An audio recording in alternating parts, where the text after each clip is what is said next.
Are you interested in learning how to make pixel macrame? In this video, I'm going to show you a few skills that you're going to need whenever you want to make any type of pixel macrame. Let it be letters like this, or portraits, or landscapes, whatever type of pixel macrame where you're going to be using vertical clove hitch knots like I do here. The first skill that you're going to need is to add new cord. Whenever you need to add a different color, you're going to need this skill. And the second skill is how to carry your cord behind your work when you know that you're going to need to switch colors, but you'll need that same color again in a while. So that's one skill. And then the third skill is how to hide your cord ends while you're working, so you don't have to do it at the end. That takes quite a lot of time. So for my letters here, I wrote hello to say hello to you all. I used Macrame Makers 4-ply cotton cord. It's a really nice cord that actually doesn't fray too much when you're working on it. And it's super smooth, super comfortable, made by Macrame Makers. If you want to buy this cord, I'm going to leave you a discount code in the text description. You'll get 10% off if you use that code for all their shop, not just this cord.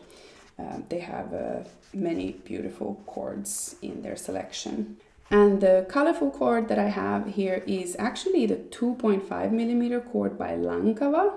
So it's a tiny bit smaller, but as you can see, it didn't really matter that much that it was smaller. So in this lesson, we're going to learn how to add new cord when working with vertical clove hitches.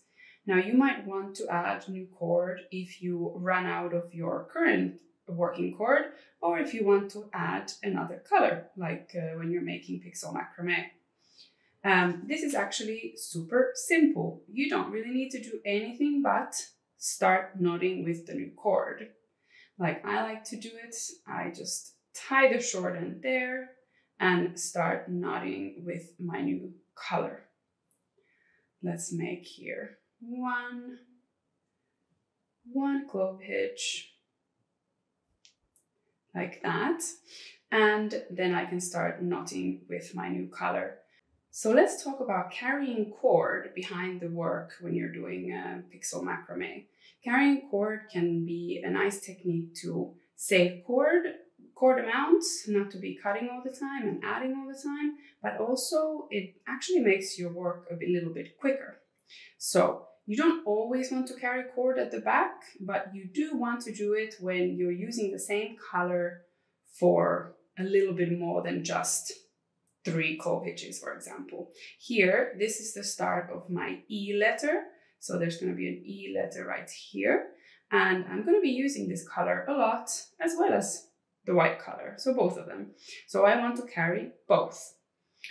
Here, it's time for me to make 5 clove hitches with the green one. So I'm going to carry the white one behind to the other side where I'm going to need it again. So as you know, clove hitch is made with 2 half hitches. So we're going to do 1 half hitch with our new cord. So let's add that half hitch there. So you take your old working cord, bring it at the back of the filler cords and over the new working cord, the new color.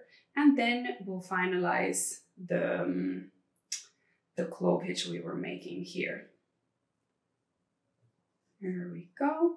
And as you can see, the old cord is at the back of our knot.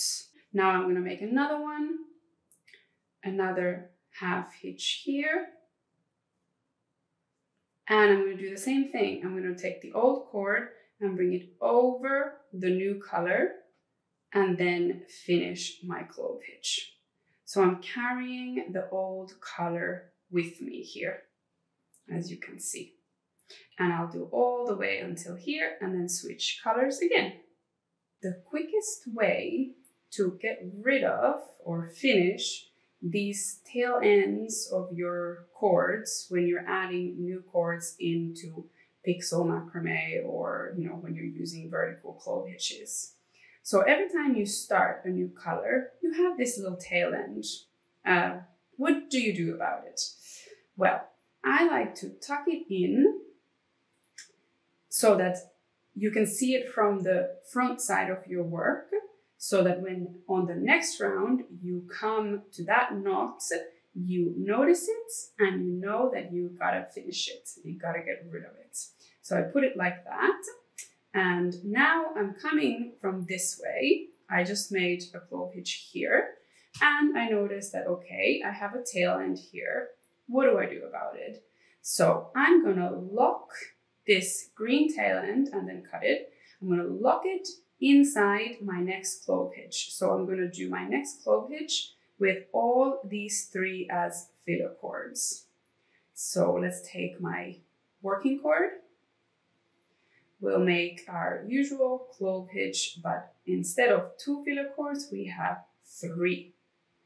So 1 half hitch there, and then another half hitch like that. There we go. I have now a clove hitch with 3 filler cords, and I can go and cut away this one and keep doing my work as usual.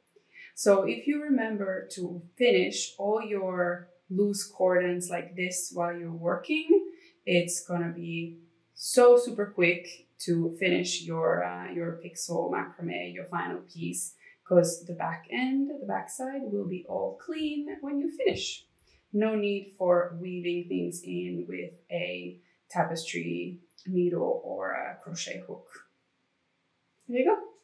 Now, if you're interested in learning more about pixel macrame and you would like to write something yourself, maybe not hello, maybe something a bit more creative, I've created a special course for pixel macrame at Macrame Makers Club. There's more details below in the box. And in that course, I teach you not only the things that we learned here, but also how to calculate your own cord needs for whatever type of pixel macrame letters you want to be making. Or actually, it'll apply for any type of pixel macrame you want to make. And in the course, you have a blueprint for the alphabet. So all the letters in the English alphabet, small letters like this, and also capitals. So if you're interested in getting creative, getting poetic, check out the course below, and I'll see you there.